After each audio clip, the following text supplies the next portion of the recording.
Hi guys, welcome to my new blog.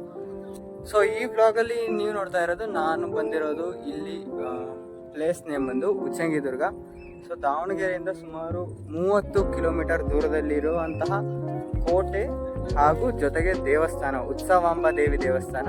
So general ಆಗಿ ಉಚ್ಚಂಗಿದುರ್ಗ ಅಂತಾರೆ, famous ಆಗಿರುವಂಥ ದೇವಸ್ಥಾನಕ್ಕೆ ಇವತ್ತು ನಾವು ಬಂದಿರೋ. ಸೊ ಈ ಬ್ಲಾಗ್ ಕಂಪ್ಲೀಟ್ ಆಗಿ ಡೆಡಿಕೇಟೆಡ್ ಟು ದಿಸ್ ಪ್ಲೇಸ್. ಈ ಪ್ಲೇಸ್ನ ವ್ಯೂ ಒಂದ್ಸರಿ ತೋರಿಸ್ತೀನಿ, ನೋಡ್ಕೊಂಬಿಡಿ.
ಸೊ ಈ ಜಾಗನ ಅನೇಕ ರಾಜರುಗಳು ಆಳೋಗಿದ್ದಾರೆ. ಅಂದರೆ ಇದು ನಿಯರ್ಲಿ 900 ಇಯರ್ಸ್ ಅಷ್ಟು ಓಲ್ಡ್ ಆಗಿರೋ ಜಾಗದಿಂದ ಇದನ್ನು ಅನೇಕ ರಾಜರುಗಳು ಆಳೋಗಿದ್ದಾರೆ. ಅಂದರೆ ರಾಜರ ಮನೆತನಗಳು ಅಂತಂದರೆ ಯಾವ ಅಂದರೆ ಗಂಗಾ, ಚಾಲುಕ್ಯ, ಹೊಯ್ಸಳ, ರಾಷ್ಟ್ರಕೂಟ, ಹಾಗೆ ಇನ್ನೂ ಅನೇಕ ಮನೆತನಗಳು, ಈವನ್ ವಿಜಯನಗರ ಕಿಂಗ್ಡಮ್ಮು ಸೇರಿ ಸುಮಾರು 900 ವರ್ಷಗಳ ಕಾಲ ಆಳ್ವಿಕೆ ನಡೆದಂಥ ಜಾಗ ಇದು.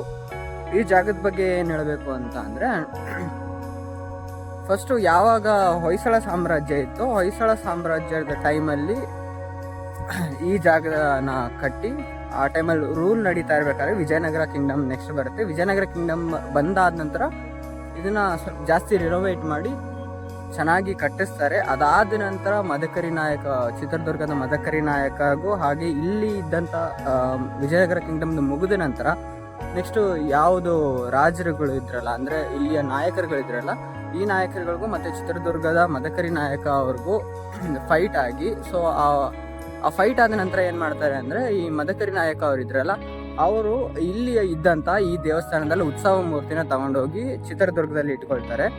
ಸೊ ಚಿತ್ರದುರ್ಗದಲ್ಲಿ ಇಟ್ಕೊಂಡು ನಂತರ ಏನಾಗುತ್ತೆ ಅಂತ ಅಂದರೆ, ಇಲ್ಲಿದ್ದಂಥ ಮದಕರಿ ನಾಯಕರುಗಳು ಇಲ್ಲಿನ ಪಾಳೆಪತ್ ಏನಿರ್ತಾರಲ್ಲ, ಪಾಳೆಗಾರರು ಮತ್ತು ನಾಯಕರೆಲ್ಲ ಕ್ಲಾಶಸ್ಗಳಾಗಿ ಕೊನೆಗೆ ಮತ್ತೆ ಇನ್ನೂ ಒಂದು ಸತಿ ಅದೇನೇ ಆಪರ್ಚುನಿಟಿಯಾಗಿ ತಗೊಂಡು ಮದಕರಿ ನಾಯಕರು ಏನು ಮಾಡ್ತಾರೆ, ಇಲ್ಲಿಗೆ ಉಚ್ಚಂಗಿದುರ್ಗದ ಮೇಲೆ ಇನ್ನೂ ಒಂದು ಸತಿ ಅಟ್ಯಾಕ್ ಮಾಡಿ ಕೊನೆಗೆ ಅವ್ರನ್ನ ಸೋಲಿಸ್ಬಿಟ್ಟು ಇವರು ಗೆಲ್ತಾರೆ. ಮದಕರಿ ನಾಯಕರು ಗೆದ್ದು ಇದನ್ನು ವಶಪಡಿಸ್ಕೊಳ್ತಾರೆ ಈ ಜಾಗನ. ಸೊ ಈ ಜಾಗನ ವಶಪಡಿಸ್ಕೊಂಡ ನಂತರ ಏನಾಗುತ್ತೆ ಅಂತ ಅಂದರೆ, ಅವರು ಸುಮಾರು ವರ್ಷಗಳ ಕಾಲ ಆಳ್ವಿಕೆ ಮಾಡ್ತಾರೆ. 1799ನೇ ಇಸ್ವಿವರೆಗೂ ಕೂಡ ಆ ಸೈಡಿನವರೆಲ್ಲ ಇಲ್ಲಿ ಆಳ್ವಿಕೆನ ನಡೆಸಿರ್ತಾರೆ. ಯಾವಾಗ 1800ರಲ್ಲಿ ಬ್ರಿಟಿಷರು ಬಂದರು, ಸೊ ಬ್ರಿಟಿಷ್ ರೂಲ್ ಸ್ಟಾರ್ಟ್ ಆಯಿತು. ಈಸ್ಟ್ ಇಂಡಿಯಾ ಕಂಪ್ನಿಯಿಂದ ಎಷ್ಟೋ ರೂಲ್ಸ್ಗಳನ್ನ ಇಲ್ಲಿಗೆ ತಗೊಂಬಂದರು. ಅದೇ ರೀತಿಯಾಗಿ ಇಲ್ಲಿದ್ದಂತಹ ಏನು ಪ್ಯಾಲೇಸ್ಗಳಿದ್ವು, ಪ್ಯಾಲೇಸ್ಗಳನ್ನ ಹೊಡೆದಾಕೋದಾಗಲಿ, ಹಾಗೆ ಇಲ್ಲಿದ್ದಂತಹ ಸಂಪತ್ತುಗಳನ್ನ ದೋಚೋದಾಗಲಿ, ಇವೆಲ್ಲ ಮಾಡಿಬಿಟ್ಟು ಈ ಪ್ಲೇಸ್ನ ಟೋಟಲಾಗಿ ಇಲ್ಲಿದ್ದಂಥ ಅರಮನೆಗಳನ್ನೆಲ್ಲ ರಿವ್ಯೂನ್ ಮಾಡ್ತಾರೆ. ಸೊ ಸುಮಾರು 900 ವರ್ಷಗಳ ಕಾಲ ಆಳ್ವಿಕೆಯಲ್ಲಿದ್ದು ಎಷ್ಟೋ ರಾಜಮನೆತನಗಳು ಇದನ್ನು ನಡೆಸ್ಕೊಂಡು ಹೋದರೂ ಕೂಡ ಈಗ ಈ ಜಾಗದಲ್ಲಿ ಎಲ್ಲ ರಿವ್ಯೂನಾಗಿ ಬರೀ ಪಾಳು ಬಿದ್ದಿರೋಂಥ ಬಂಗ್ಲೆಗಳು, ಇನ್ ದ ಸೆನ್ಸ್ ಅರಮನೆಗಳು ಮಾತ್ರ ಉಳ್ಕೊಂಡಿದ್ದಾವೆ. ಅದೇ ಒಂದು ಇಲ್ಲಿಯ ಬ್ಯಾಡ್ ಸಿಚುವೇಶನ್ ಅಂತಂದರೆ.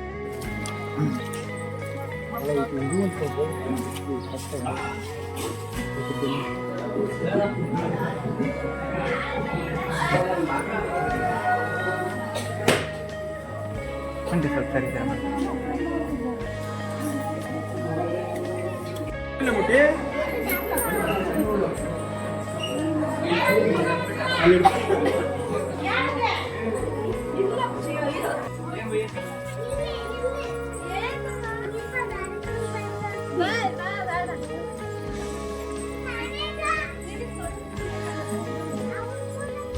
ವರ್ಷ ಬಂದ